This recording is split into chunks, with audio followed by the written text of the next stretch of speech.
Manchester United have a job to do over the next 2 games and Erik ten Hag is insisting focus remains on that.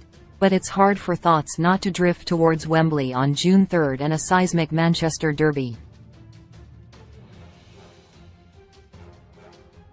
United should comfortably secure the point they need to qualify for the Champions League against either Chelsea or Fulham, and they will be aiming for the 2 wins that will secure 3rd place as well. It would further enhance the sense of improvement around the team this season. But there's little doubt that the biggest game remaining this season is the 63rd and last. United are now the best side standing between City and the treble, a feat that would put them in the same bracket as Sir Alex Ferguson's 1999 side. Ten Hag and his players will be focused on success for their own careers, but you can be sure they will be aware of the wider significance of stopping City from adding the FA Cup to the Premier League ahead of the Champions League final. They already have a win over Pep Guardiola's team this season to boost their cause ahead of that Wembley showdown, and we can be sure Ten Hag is already picking his team and deciding on plans for the final. That adds an extra incentive to these games against Chelsea and Fulham, especially if Ten Hag makes changes on the final day of the season. There will be the narrative that cup final places are up for grabs. But are they? It feels like most of this team picks itself. David De Gea is a certainty in goal, and any changes in the back four would be a major surprise. Raphael Varane, Victor Lindelof and Luke Shaw are all playing well. Aaron Wan-Bissaka has jumped ahead of Diogo Dalot at right back, and his greater defensive quality should win the day. Casemiro, Christian Eriksen and Bruno Fernandes are the midfield trio of choice this season, and all will surely start against City, but perhaps not in the usual setup. Fernandes played on the right wing in the Old Trafford derby in January, a role he also played twice against Aston Villa this season. Given what Ten Hag said after the most recent win against Villa, the idea of Fernandes reprising that role, or on the left, at Wembley feels realistic.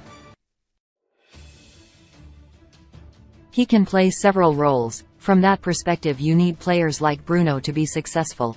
We have seen against Everton he can play from a deeper role and he brings passes, Ten Hag said after last month's win against Villa.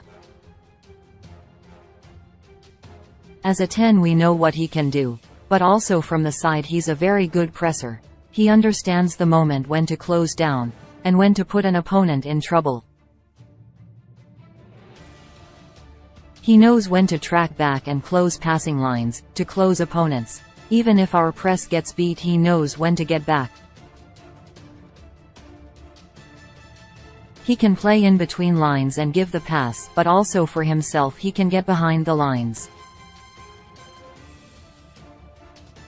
He has so many skills, and it's a pleasure to work with players like him. That intelligence in terms of closing passing lanes and pressing opponents could be vital against a City side that will push John Stones from central defender to midfield when in possession. Fernandes might be crucial in disrupting that approach. If that is the case, then it is probably Fred who is the beneficiary and who has most to gain this week. Marcel Sabitzer is out for the rest of the season, and the Brazilian's energy and industry could also disrupt City.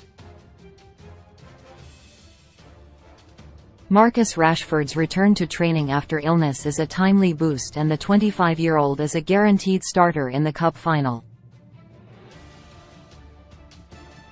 If Fernandes plays on the left, it would allow Ten Hag to use Rashford through the middle and Antony on the right. With Fernandes in the front three, only one of Antony, Jadon Sancho or Anthony Martial could play in on form.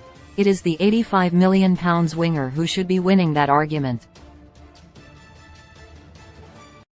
This assignment is likely to come too soon for Alejandro Garnacho, who can make an impact off the bench. Ten Hag was full of praise for Garnacho last week, but he also indicated he had to improve from a defensive viewpoint, and that makes a start against City in a cup final unlikely. So while plenty of players in this squad will hope to put themselves in the frame for an appearance at Wembley over the next week, it might be that Ten Hag already knows most of his starting 11.